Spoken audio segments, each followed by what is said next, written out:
Thank you. On behalf of Northminster Presbyterian Church, I want to thank everyone for coming out tonight. I would especially like to thank the Troy Historical Society and Lorraine Campbell for giving us this unique opportunity. We are especially pleased to have as our special guest tonight McKay Taylor, the founding pastor of Northminster, who's in the front row. And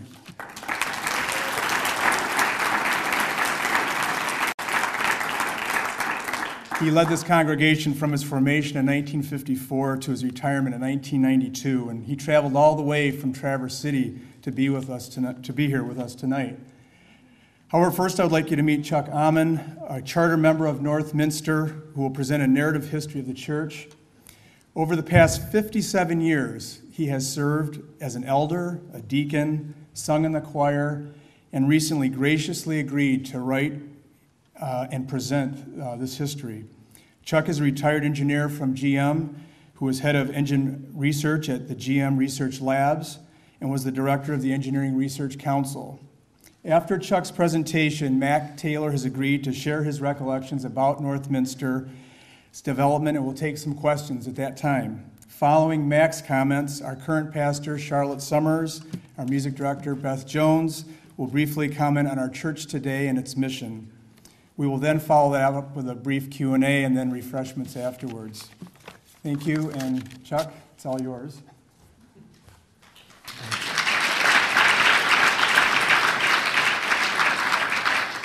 Tonight we're going to review the history of one of Troy's churches, Northminster Presbyterian. For me, the story started on a Saturday in October 1954. Our front doorbell rang. Upon answering it, I faced a stranger who asked this question: would you be interested in participating in the formation of a new Presbyterian church? The first service was scheduled for the Birmingham home of the minister and his wife on the corner of Windermere and St. Andrews. That put it just 1 block west of Coolidge, 1 block inside Birmingham. Across Coolidge, on the Troy side, lay an untended open field of grass where some of the boys in the neighborhood went to catch snakes. Today, it's the site of the Somerset Apartments. Our organizing pastor was McKay Taylor, who answered to the nickname Mac. The son of a minister in Detroit, he graduated from the College of Wooster in Ohio, then attended McCormick Seminary in Chicago. His wife, Ruth, was the daughter of a Presbyterian minister who was a professor at the Princeton Theological Seminary. When she was a young schoolgirl, Ruth's mathematical skills had drawn a compliment from a famous Princeton resident. And who might that have been? Albert Einstein, no less. Like Mac, Ruth was a Wooster alum. After they later settled in Troy, she earned a master's degree in library science at Wayne State, then worked for many years in Wayne's library. Our first Sunday service took place in the Taylor's living room on Halloween Day, 1954. Mac's canvassing in the neighborhood had been quite successful. That service was attended by 28 people. We sat on folding chairs in the Taylor's living room, looking past him out the picture window and watching a neighbor who happened to favor that particular Sunday morning hour for washing his car. The children were cared for in the basement. It was soon obvious that the children needed easier access to the upstairs bathroom, so they were moved upstairs. The adults went into the basement, as shown here. But the arrangement had its problems too. Some of the older children made a game of dropping toys down the bathroom laundry chute to bomb adults below. Clearly, we needed more space. So beginning in January 1955, we rented space in Troy's Poppleton School. No longer in existence, it was then located on the west side of Livernois, a short distance north of Big Beaver. And it was there that we made two important decisions. First, we needed to select an architect for our new building, and second, we needed to name our future church. We visualized our first unit as ultimately being used by children for Sunday school. Children? School? That steered us toward the choice of Lynn Smith, a prominent school architect in our area, to design that unit. And that took care of our first task. As for the second, we observed that many churches choose a name of geographic significance. The Detroit Presbytery had acquired for us a large piece of property in Troy on Big Beaver. There already was a Troy Presbyterian church, and besides, practically all in our new congregation lived in Birmingham. Big Beaver Presbyterian Church, that just didn't sound very religious. Westminster is a name of historic significance to Presbyterianism, but that name was already used by a church in Detroit. Northminster was an unused variation on Westminster that indicated our church's northerly location relative to established Detroit area churches. It was chosen by secret ballot. It is appropriate here to acknowledge an outreach mission of the First Presbyterian Church of Birmingham, their Macedonian call. In the tradition of God's call to the Apostle Paul, as recorded in the 16th chapter of the book of Acts, their congregation aided 3 contemplated Presbyterian churches financially as they were organized: Northminster, Church of Our Savior in West Bloomfield, and Outreach Presbyterian Church in Walled Lake. We are grateful for this helping hand.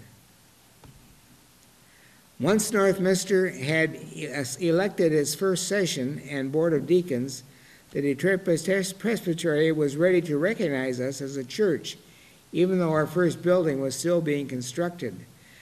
That ceremony took place at a special evening service in the chapel of Birmingham First Presbyterian on June 5th, 1955. 73 adults were receiving the membership, along with 60 baptized children. As our first unit was being built, I was able to view its progress nearly every day as I drove east past it along Big Beaver on my way to work. When I was early, my progress was temporarily halted while a farmer herded his cows across the road, from their barn on the south side to their pasture on the north. Can you imagine cows crossing Big Beaver today? Back then, Big Beaver was a 2-lane road.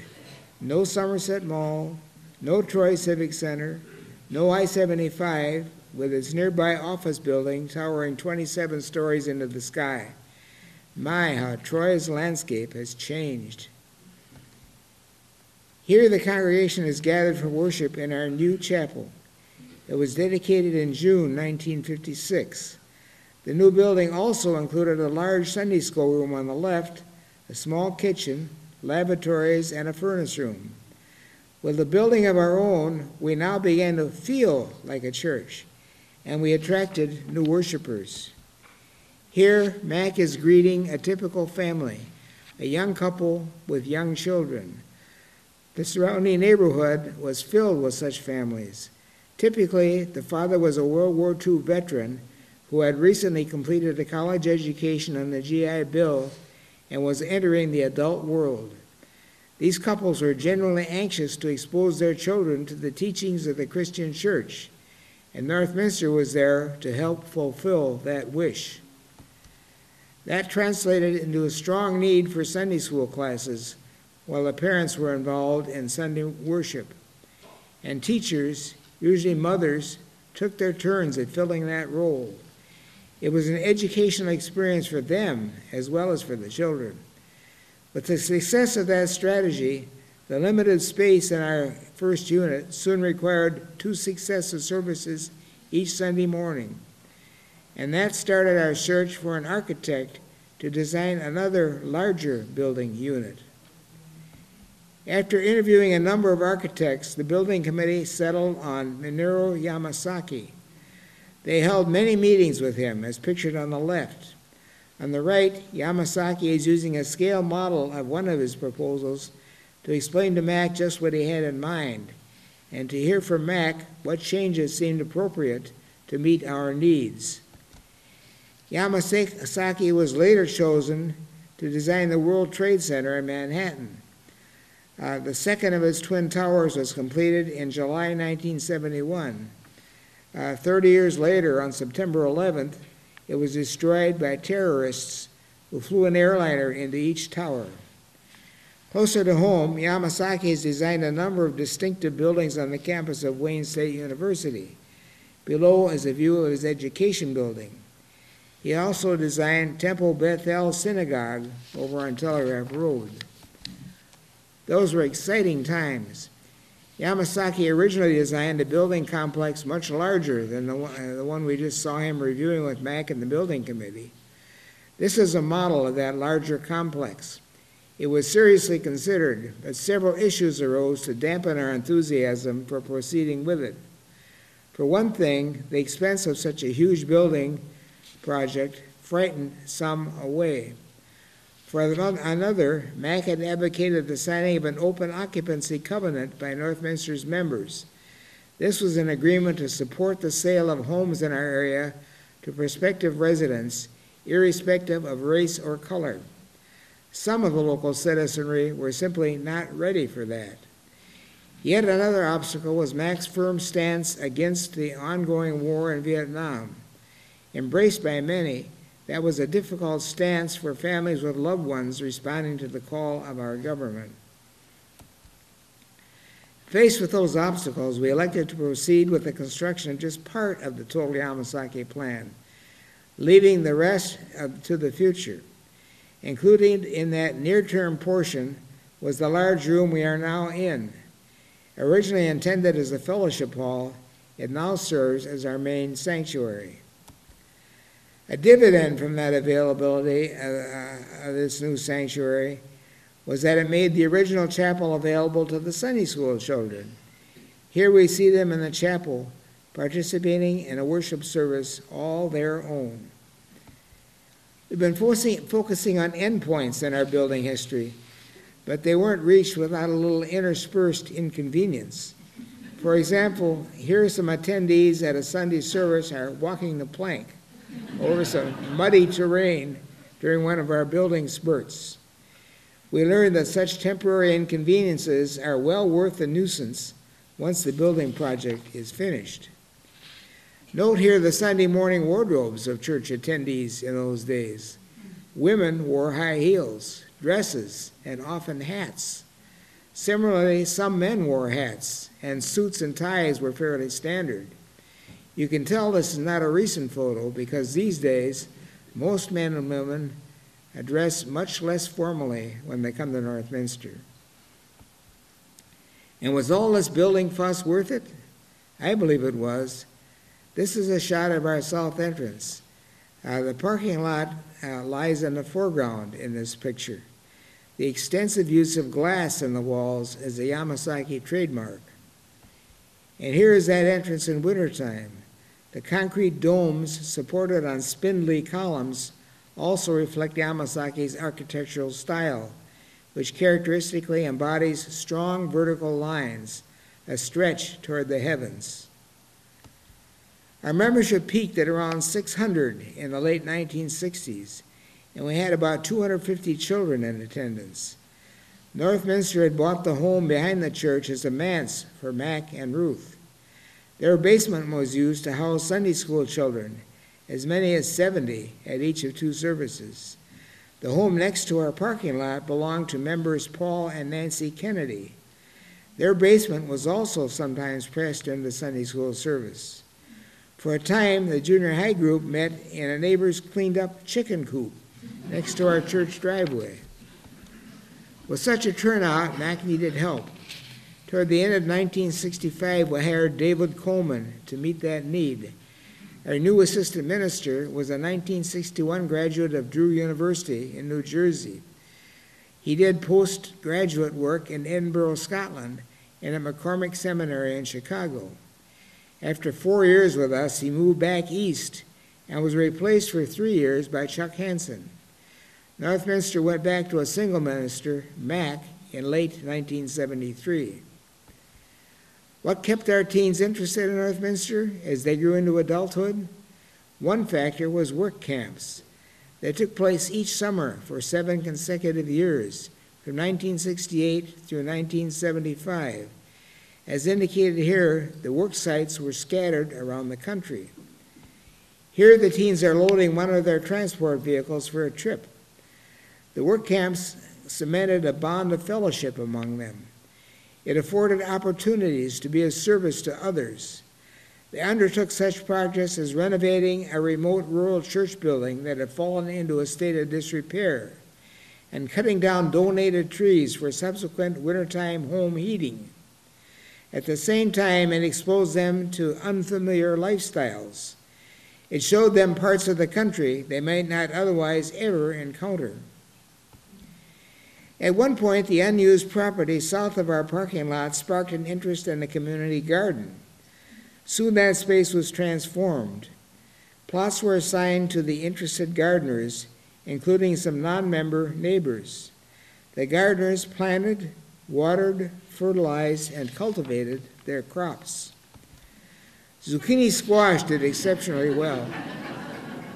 On Sunday mornings, non-farming worshipers using the parking lot felt the need to lock their cars. Otherwise, they were likely to find their rear seats loaded with unexpected surplus zucchini from one of the farmers. But planting, watering, weeding, and fall cleanup were a lot of work. And so after a few years, the garden vanished. In its place, one of our members contributed this gazebo in the mid-90s in memory of her husband. Before his death, members of the church had taken turns driving him to Ann Arbor regularly for treatment by medical specialists there. Grass and trees were planted where our garden used to grow. This site has been used for outdoor weddings and for several Easter sunrise services. We also established a memorial garden. It is enclosed on 3 sides by our church building. For the survivors of deceased members who wish to use it, it is available as a final resting place for the ashes of their loved ones. We've been reviewing the early history of our facilities. While they served as our worship headquarters, there is a lot more emanating from the facilities than that. The church is its people. The church is about caring and sharing.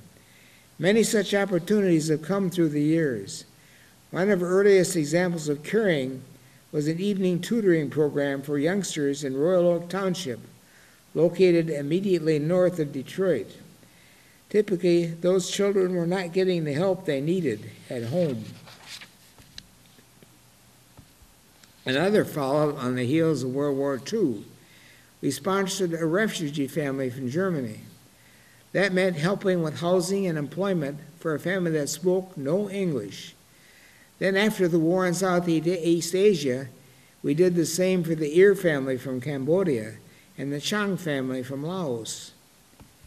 In sharing, it would be a shame to limit the use of our facilities to Sunday services, plus a handful of evening committee meetings. During daytime, Northminster rents space to a preschool for children of working parents. This is an outgrowth of a weekday preschool started by one of our members a half-century ago.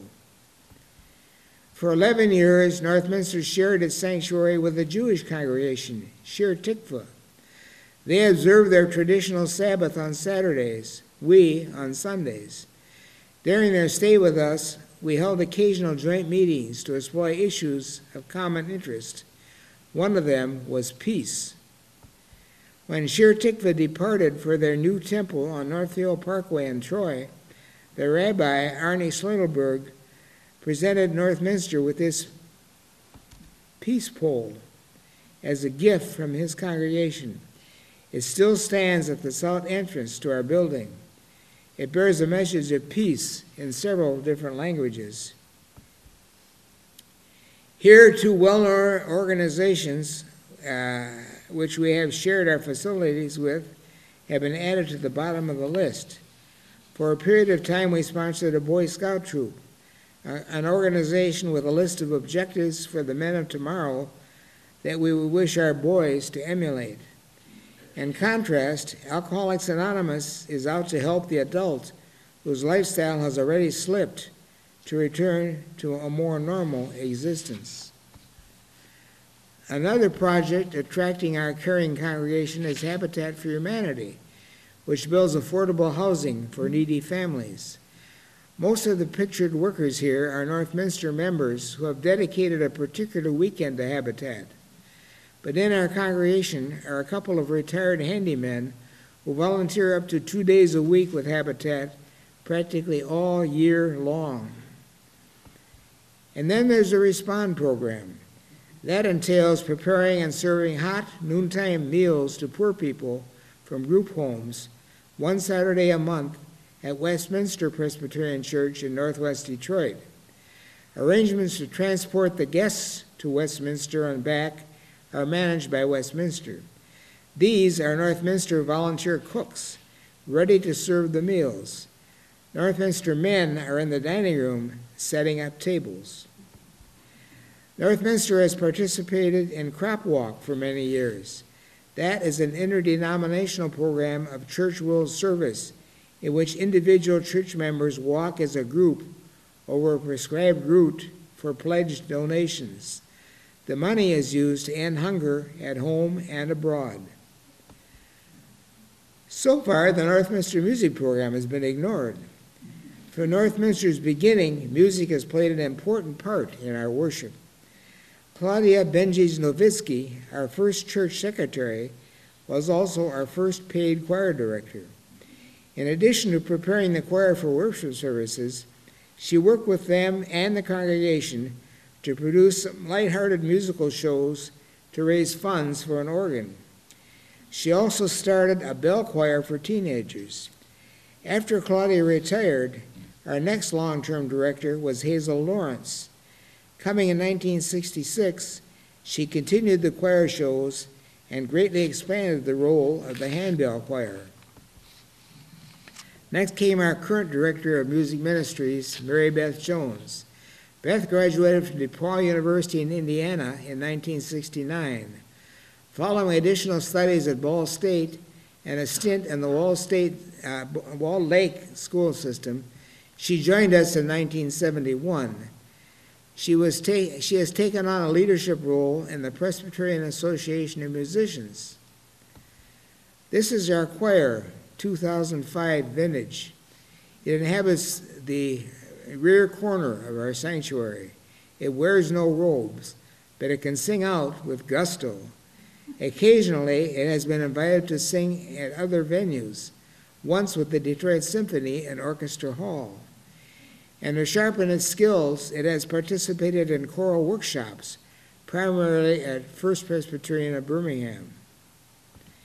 And the bell choir that Claudia initiated back in the 60s, it was started with young people, but Beth has expanded it.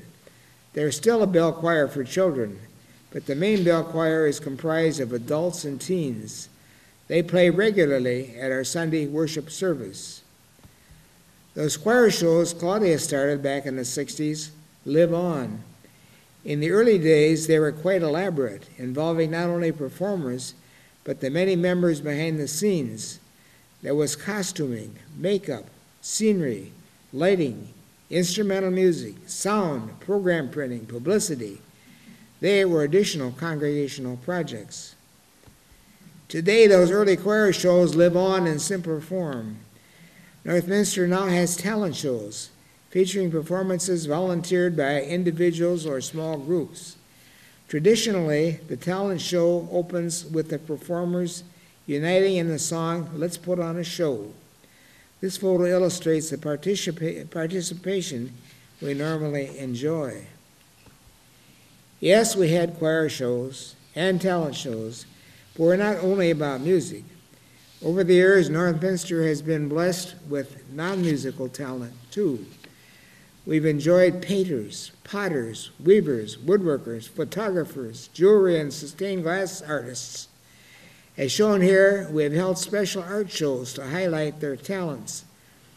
The shot on the left even shows the fake tree we grew in our hallway for an art show. These are some banners made by members of Northminster to add a bit of color to our sanctuary. These decorative banners can be changed to suit the seasons of the year. And there are many other visual decorations and traditions that have been incorporated into our church ambience. Beth has devoted special effort to interesting young children in music. That usually begins with introducing them to rhythm and interpretive movements. Here is a group of young children performing the musical routine they have learned for our 1993 observation of Earth Day. The end of 1992, Mac Taylor, our founding pastor, retired. We honored his 38 years of leadership with a send-off party and began the lengthy process of the Presbyterian Church to find a successor. Effective November 1st, 1994, his replacements took over. I say plural replacements because we hired a couple, Hank and Judy Borchert. Hank grew up in Milwaukee, earned a BA at Carroll College, then master's degrees in divinity and in theology from McCormick Seminary and Wittenberg University, respectively. He finished his schooling with a doctor of ministry from McCormick. Judy grew up in Fort Wayne, Indiana, received a BA from Oakland University, and a Master of Divinity from Pittsburgh Seminary. One of the early projects was to take young people on work camps in 1995 and 96. They also attracted more young families to the congregation. Hank formed a friendship with Tony Patrick, pastor of Trinity Church in Northwest Detroit. Through that connection, we have enjoyed occasional shared experiences. It should be noted that Mac had earlier started a similar relationship with the Trumbull Avenue Church in Detroit, but that one expired when the Trumbull Church disbanded. With Trinity, Northminster has held annual picnics. Hosting duties are alternated between the two churches. These are some views from one of those picnics. We have also shared some worship services, sometimes at Trinity, sometimes at Northminster. Our two choirs have sung together. Here we are hosting some of the Trinity singers as the two choirs unite in a performance of Robert Ray's Gospel Mass. In early 2000, we kicked off a building renovation project. What followed was a touch of pandemonium, as suggested by this interior shot of our remodeling project.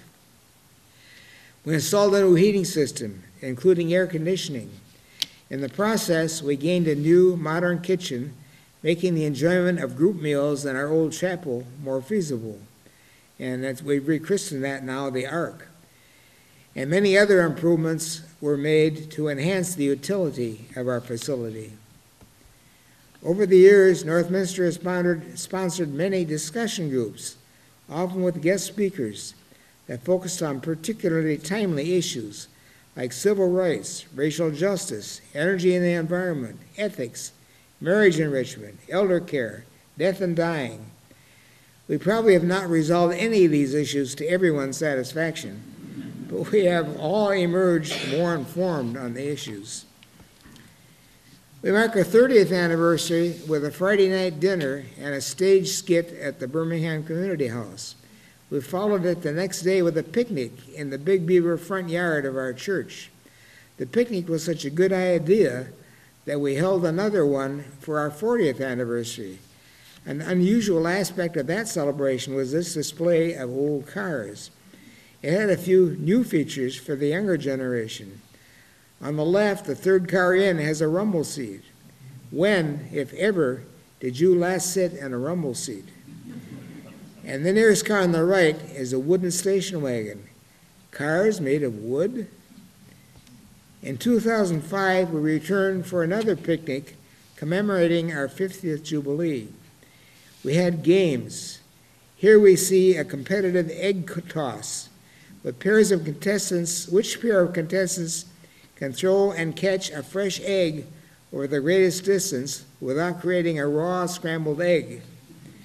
In the background is a temporary plastic castle containing a giant air mattress. There the kids could bounce to their heart's content without absorbing the scolding they would get if they tried this on the mattresses on their beds at home. In fact, if they bounced that high at home, there would likely be cracks in the ceiling or in their skulls. Meanwhile, a lot of adults were content to just sit, watch, talk, and snack. Our 50th celebration also featured the keyboard music of Duncan Jones. He is the husband of our music minister, Beth. Like Beth, he graduated from DePaul with a major in music. He is now retired from a career of teaching music in public schools, but he is still an active jazz pianist. Not only does he sing in our choir, but when Beth needs help, he plays for our worship services too. And now, before continuing with our program, we'd like to offer our founding pastor, Mac Taylor, the opportunity to make a few comments. Mac?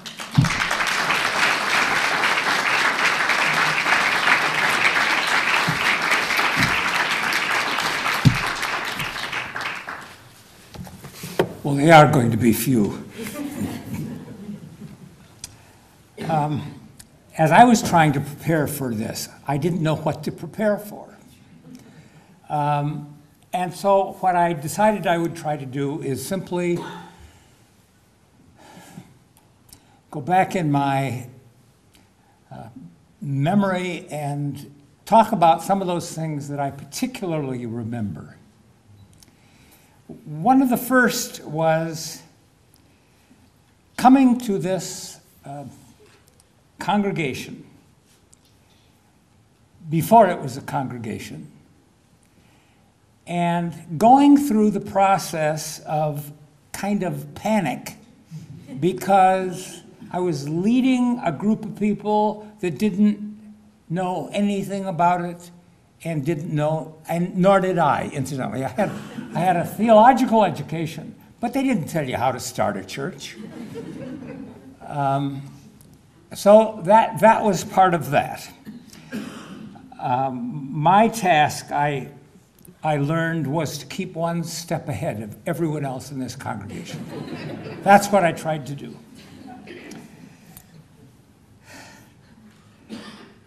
Another recollection I have is the constant wear of grinding out sermons.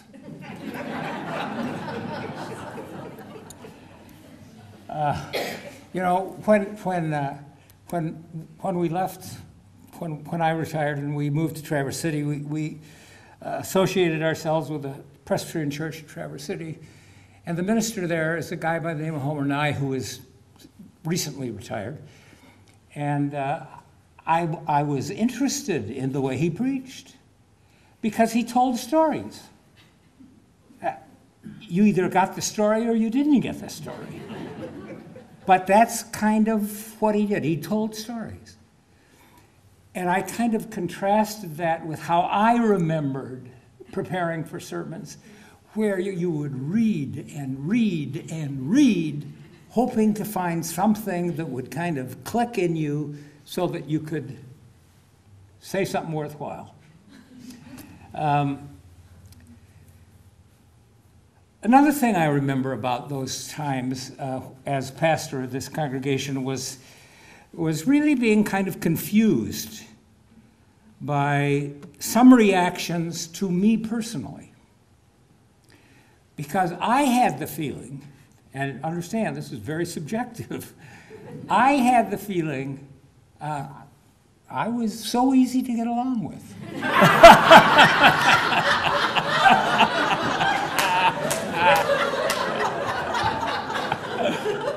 I had the feeling that I wished everybody well, and I would bump into occasional hostility, and I couldn't figure out why. Well, one thing I tried to do as a result of that is I talked to Jay Van Zorn, who is a member of this congregation, and asked him about psychoanalysis. Well, one thing led to another, and I went through psychoanalysis. And I found it probably was as worthwhile as anything I have ever done. And it also let me have some idea of why my theology changed. And it has changed. When I got out of McCormick Seminary, I was what was known as a neo-Orthodox, or a person who had a neo-Orthodox theology, meaning it's, pretty much as the Bible describes things, except there were a few areas you didn't have to go along with it, like virgin birth and things like that. And following, I can remember, as a matter of fact, one time in despair, coming to the conclusion on the couch of the analyst, I'm done. I mean, my theology is shot. It's gone. And I could remember going back and rereading a good bit of the New Testament again. The Old Testament had always been kind of my favorite scripture because they're fascinating stories. But the New Testament, all of a sudden I began to see things that I'd never seen before. And the older I have become, the more liberal I have become. And I find that's kind of a contradiction. And I don't know why it is, but it is. I find that whether a Christian or not, you are loved, you are cared for, and it is our obligation as Christians to love and care for others. I also think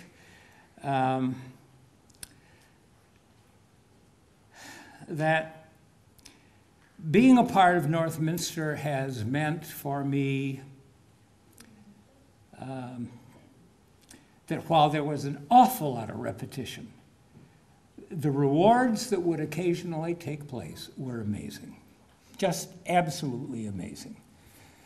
And I appreciate it. One thing I've concluded is that a thing that has grown stronger with me that you saw when, if you were a member here, when I was still a pastor, you saw my interest in contemplative prayer, which is a form of meditation. That's grown. It is something I would not do without. It has much more meaning to me than traditional prayer.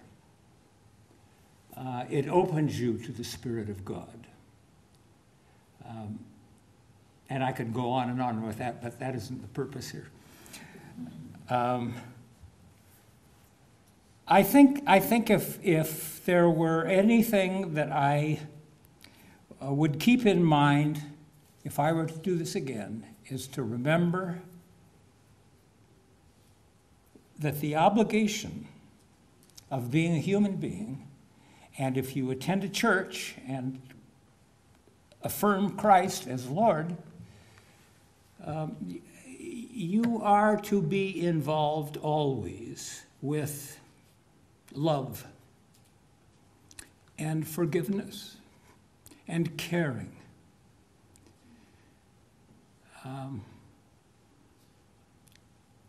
I'm still trying to do that.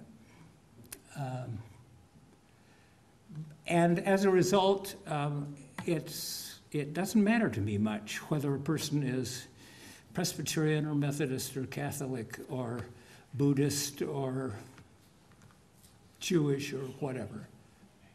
I think God loves us just the way we are, all of us. So, thank you.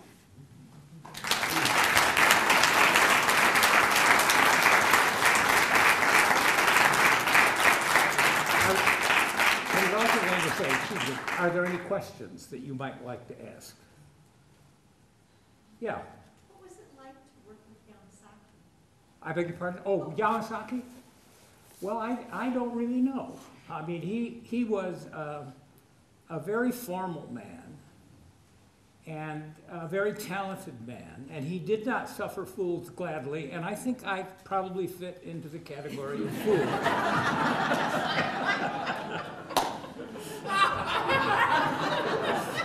What do you mean by that? I didn't know enough to even ask him the right question. that it? Thank you.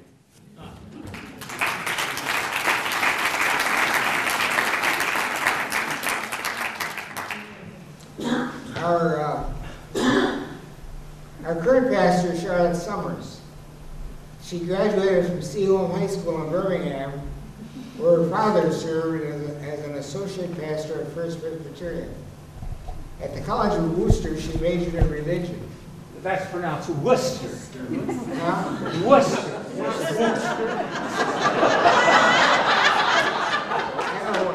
I thought you were one of the Worcester Rooster.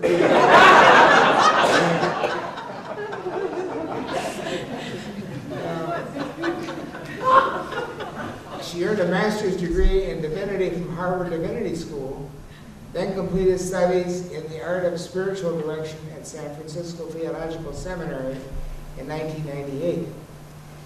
Before coming to Northminster, Charlotte served as associate pastor at Presbyterian churches in Greenwich, Connecticut, and Ridgewood, New Jersey. She has completed pilgrimages to Taizé in France, to Ireland to study Celtic Christianity, and to the Iona community in Scotland. Charlotte arrived at Northminster in 2004. In addition to benefiting from her leadership as our pastor, we have occasionally enjoyed her talents on the oboe during worship service. As seen here, she also does windows. Now that you've had your dose of Northminster's ancient history, Charlotte and Beth are going to update you on our current programs. First, Charlotte Summers.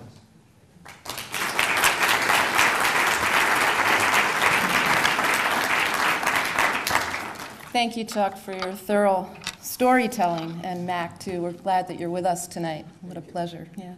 I want to welcome you, add my welcome to all of you here tonight. We're glad that you're with us and delighted to have this opportunity to tell our story. There's some interesting connections with myself and this congregation. First of all, I grew up at First Presbyterian in Birmingham, and they're the congregation that helped to found this congregation.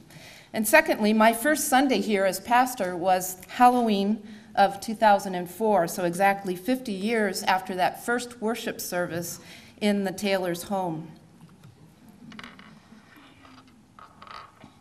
I want to talk a little bit about worship. Did I skip the mission? No, I think thanks for it. Okay, there we go. This is a mission and inclusion statement that we've recently come up with, which expresses our church and congregation and our beliefs. And there are copies, if you're interested, at the table at the entrance, too. But it really states about how we celebrate our differences and how we're open and affirming to all people. And I've been asked to share a few thoughts about Northminster today. First, I'd like to talk a little bit about worship on Sunday mornings here at 10:30, and including our church school for our youth and our children that meets at the same time.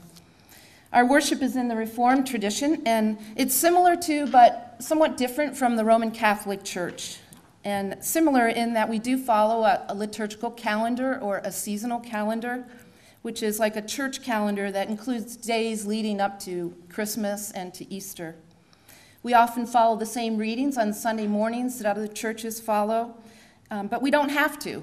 So we're not held to that reading, but we can vary from time to time. And we follow the same basic order of the Roman Catholic Mass, the same parts, but our words change in our prayers, and so we have variety within the service.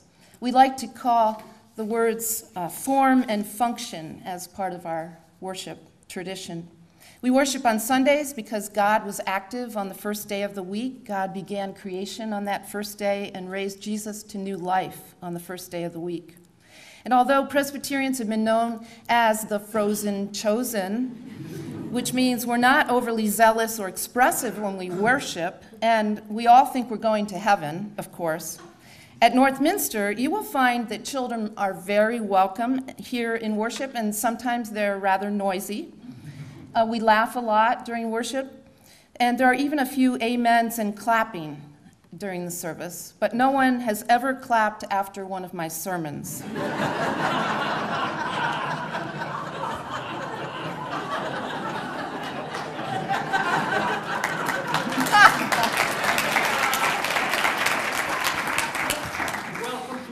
Yeah.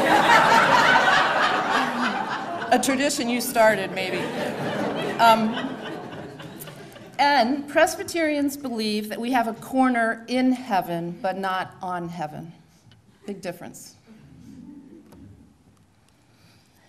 We have also opened our doors on Thursday, once a month, for a worship service in the tradition of Taizé, France. This is a monastic community that's located between Cluny and Citeaux in France. It's an ecumenical community known for their works of justice and peace, for their hospitality to young people, and their contemplative singing. And so in this worship, the singing is accompanied by solo voices and instruments, and there's extended silence between the readings and songs. And our Taizé worship has attended people from the community at large, about 15 to 20 people, for the past 6 years. This year, however, we are not going to continue monthly, but rather occasionally during various seasons of the church calendar. Now, a huge part of our worship, as you've heard from Chuck, has been our music program, and not only here on Sunday, but in various outreach ways. And so I'd like you to meet Beth Jones, our music director for almost 40 years. Beth.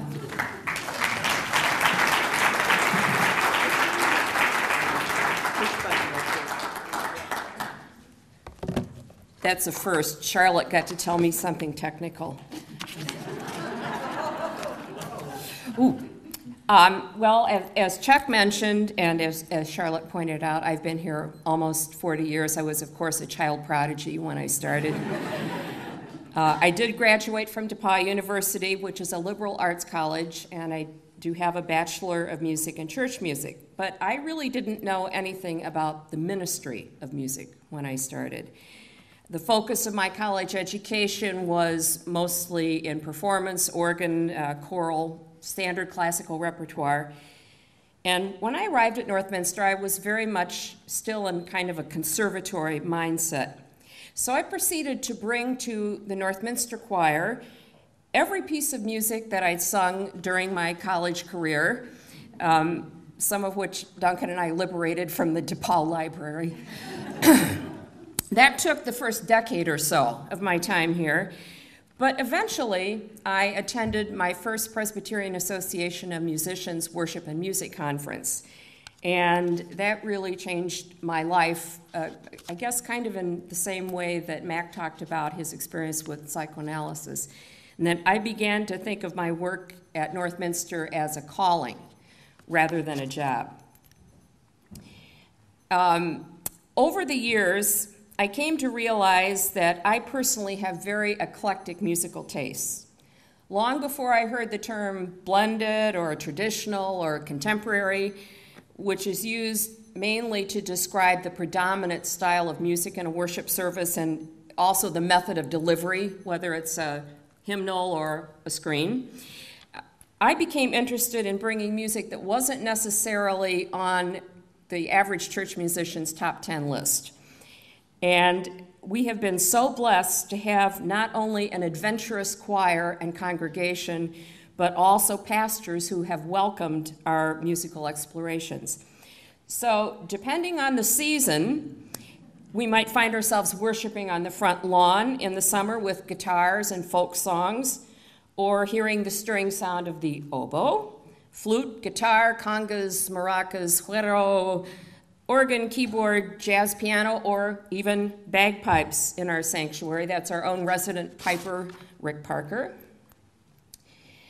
While some larger churches may depend on professional singers and musicians, instrumentalists, to lead their music program, we really appreciate our homegrown talent.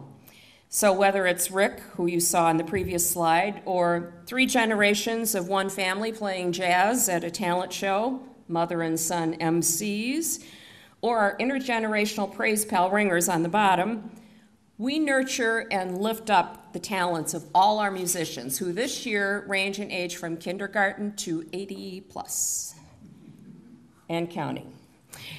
As Chuck also mentioned, Northminster had a long tradition of choir shows when I arrived, first to raise money for a new organ, then a new piano. These were huge undertakings, populated mostly by adults. Over the years, with our emphasis on participation of children and youth in the musical life of the church, we now hold biannual talent shows, which allows children of all ages, note Rudolph in the upper right-hand corner there, to let their light shine. Similarly, we now alternate an all-adult choir Sunday morning program in December with an all-church pageant. Thanks to the efforts of our resident wardrobe mistress and set designers extraordinaire, our last pageant produced tableaus worthy of a Renaissance painting, not to mention choirs of angels and flocks of occasionally unruly sheep. Chuck told you that our adult choir has sung in various venues with other area choirs on a number of occasions.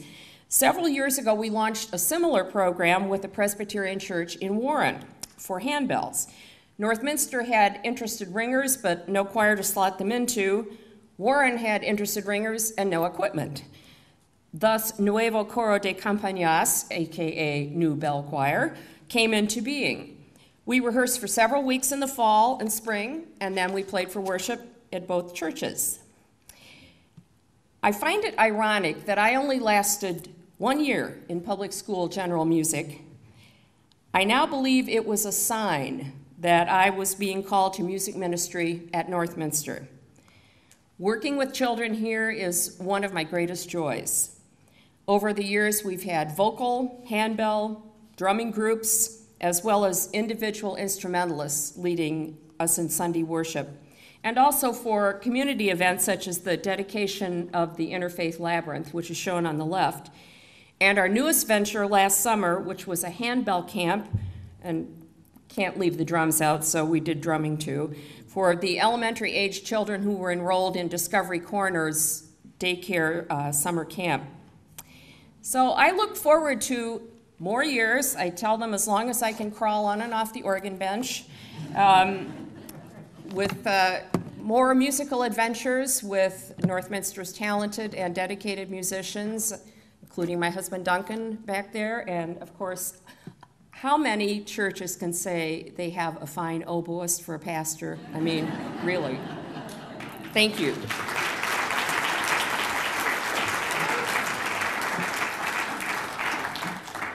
Thank you, Beth.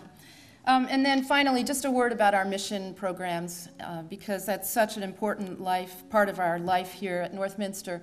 We worship God on Sundays, but we also worship God with our lives. And mission for us is looking outward into the community. And central to our beliefs, as Mac has said, is that because God first loved us, we love others. And so we respond to God's love for us by caring for others. Chuck has mentioned a few of the projects that we continue to be involved in. The Respond is a meal we serve to low income in Detroit, Habitat for Humanity, the Crop Walk, and also we volunteer at Gleaner's Food Bank several times a year. And our newest project is Baby Basics of Troy Ministry. We're the distribution center for giving diapers out twice a month to families who are of low income. They either work or live in Troy. They have children under 3 years old and don't qualify for any government grants other than for women, infant, and children. We offer these families that come here to get their diapers kindness and a place to be and visit with each other. There are brochures in the hallway if you're interested in that particular project. And Westminster Closet is a place where we contribute clothes for people in need. We host events for the larger community. These are a few of the ones we've done in the last year. Frank McGeorge from Channel 4 talked about his trip to Haiti just after the earthquake. The event raised money for the Red Cross and also for the Presbyterian Church to send down to Haiti. We have a World Labyrinth Day in the spring. It's the first Saturday of May, and I'll talk more about the labyrinth in a minute. Blessing of the animals. We invited the community to bring their pets so that we could pray over their animals and sing songs and enjoy the nature in our south side of our parking lot. We're a progressive voice in the community, and Chuck has mentioned our past of supporting open housing and an end to the Vietnam War. We've continued to discern and be that voice in our culture, working on an overture most recently to the largest governing body of our church to end the war in Iraq. And we're also listed as a church in which gays and lesbians are welcome. Within the last month, our leadership has been learning how to be more intentional and more inclusive of that particular community, the LGBT community. And finally, we're supportive of the Troy area interfaith group. This is the mission statement of that group. In 2005, the first event was held here at Northminster, the National Day of Prayer, and we're very proud of that because this room was packed with people from Troy of various different faith traditions. We have monthly meetings where we visit different houses of worship and we learn about their religion. We sponsor events for the entire community. Those are listed there: the World Day of Prayer, Thanksgiving, International Day of Peace, and we dedicated our Interfaith Labyrinth in 2008 as a symbol of peace between religions. It's on the north side of our property, outside, covered by snow, which is melting right now. Not a good time to walk it, but a labyrinth is a tool to walk for prayer, for meditation, for healing, for dreaming, and it's certainly a place for all people of all faiths to come, to rest, and be at peace. We have literature about the labyrinth, again at the door, and about Northminster. Our members are here tonight. We hope that you'll talk to each other. They're the ones wearing the clip-on name tags, so they should have all the answers to your questions. They can't hide today. We worship here on Sundays at 10:30. We'd love to welcome you, and thank you for being here tonight. We'd be glad to answer any questions that you have.